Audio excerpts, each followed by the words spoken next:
What's it like working in an unoccupied space?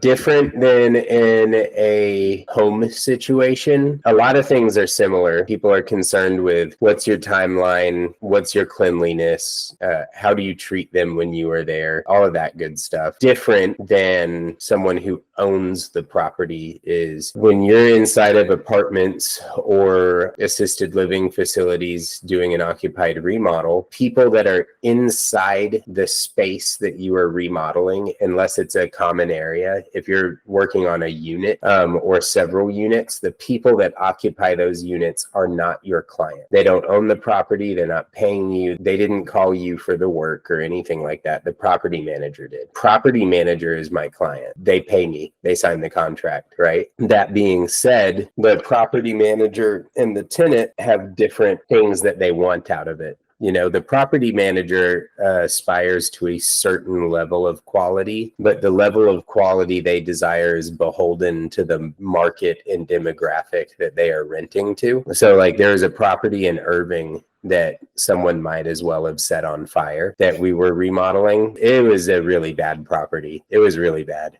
Someone got shot and died on the property while we were working. The police came, shut down the job site, wouldn't let any of the men leave until everyone had been interrogated. Absolutely nuts. This property was a dumpster fire. People get murdered there. Pretty bad place. So we're working on that place and they're giving us feedback that they're like, hey, your guys are too slow. They're too expensive, yada, yada. And we ran through a number of superintendents and project managers on that property because people would get frustrated with the property managers and with the tenants and say things they shouldn't have said, and then the property manager would ask us to remove that person and we'd have to send someone new out, and eventually we ran out of people to send over there. So I went myself, chatted with the guy that we had on site and figured out the reason why things weren't working is we had high-end guys doing high-end work on a property that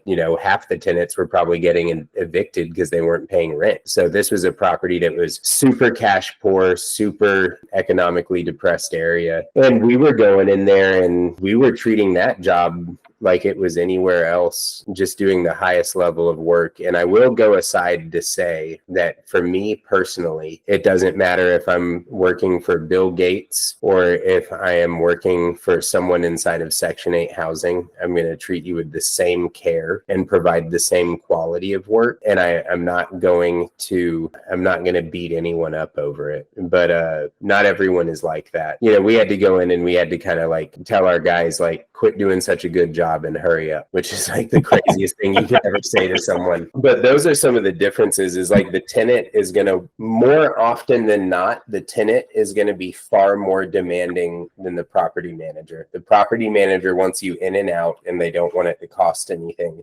And the tenant wants you to take good care of their home. I would see that you'd probably get more trouble or more flack from tenants than you would the project owner, because they're treating it more as a business. Mm-hmm. That's kind of transactional instead of your actual home living domicile that somebody's coming into, but you really don't have any control over that. And it's a funny perspective. Not everyone's the same, but as far as tenants go, the ones that are emotional or unreasonable, those are the ones that tend to view the contractor as an extension of the property manager. They associate you with the owner, which they should associate you with the owner because that's who you're hired by, but they should not equate you with the owner.